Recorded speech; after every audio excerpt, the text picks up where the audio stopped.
last Sunday on these very steps, Pastor Franklin decided to give a speech where he said, I'm going to tell you what I'm against, and I'm going to tell you what I'm for. So to all the news media, thank you for being here, because me, a community activist, a lesbian, and the proud wife of Dr. Kathy Adams, an instructor at California State University, Fresno, I'm going to tell you what I'm against, and I'm going to tell you what I'm for. I'm against the efforts to take away my fundamental right to be married to the person I am built to love. A core value of my faith is the call to love my neighbor as myself. And what I know about that order is that you don't love your neighbor by taking away their right to marry. What I am against is deceit. Proponents of Proposition 8 claim that same-sex marriage is a threat to their marriage. Let's remember that one of the foundational tenets of the major world religions is not bearing false witness. The proponents of Proposition 8 are not doing precisely that when they are doing precisely that when they make these ridiculous assertions that same-sex couples living happily ever after are a threat to anything.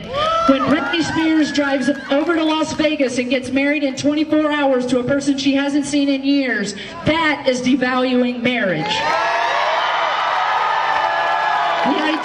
I am against the idea that churches will be forced to marry same-sex couples. I know that it is the right of every religious tradition to decide whether or not to marry same-sex couples.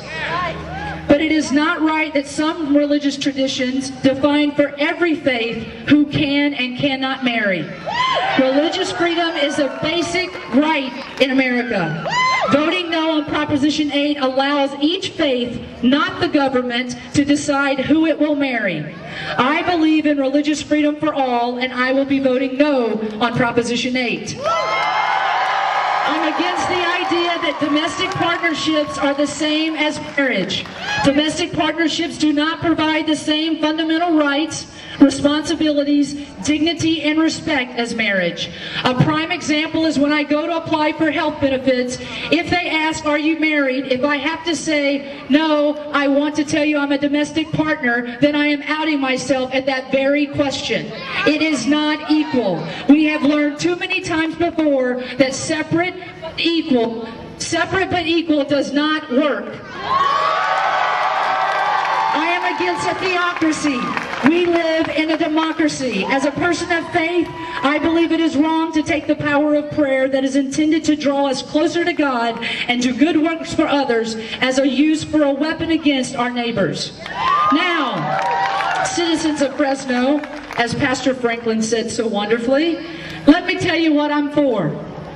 As a person of faith, I am for believing deeply in marriage and in the importance of a lifelong commitment of two people as a foundational building block of our society. I want to protect and value all marriages, including traditional marriages. I am for the Constitution, which I believe ultimately says that the people vote on statutes like Proposition 22, but the Constitution is what we use as our governing document. There was a time when statutes banned individuals from interracial marriage, practicing Catholicism or Mormonism. Fortunately, the constitutional rights to equal protection of the law and to religious freedom prevailed to protect all of these individuals. This is the same Constitution that protects the right of same-sex couples to marry.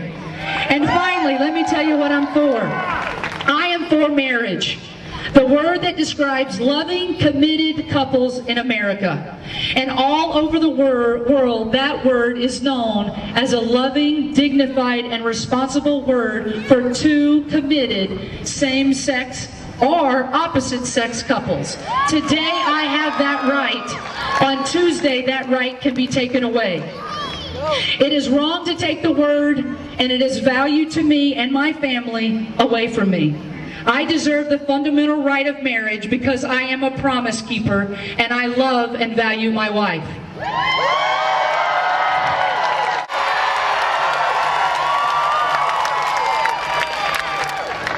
Fresno!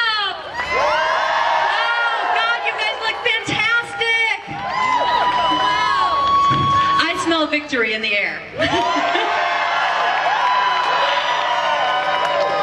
I just came from a rally in Stockton where we had 300 people marching for No on 8.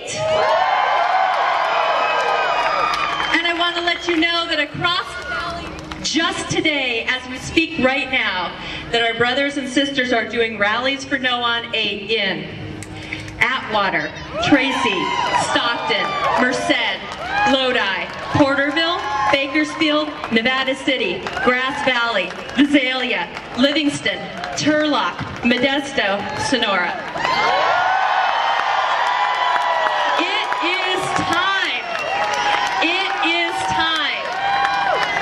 What you have done, it is such an honor to speak to people out in the Central Valley because you guys are gonna win this for us. The work that you have done in the Valley is incredible, and I just want to show you, I'm not just through the polls. Look what you've done in just 1 month.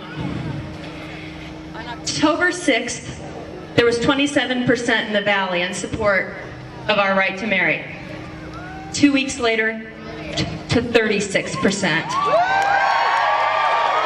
Yesterday, the poll, 40%. You have shifted the debate, you have shifted, this is the greatest area of gain since we fought this battle in 2000. That's you guys. Hello, good afternoon.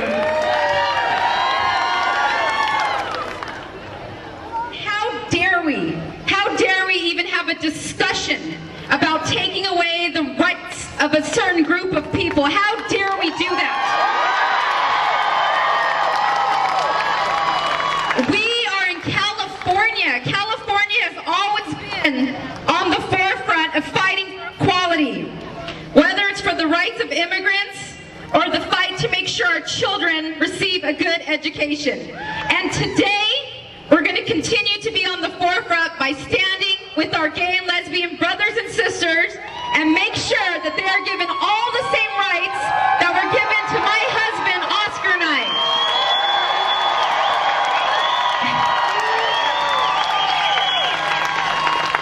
And it's appropriate that we're here in Fresno today, a place where my grandfather fought for the rights of farm workers. But it was not only about the rights of farm workers, he was about the rights of any disenfranchised community.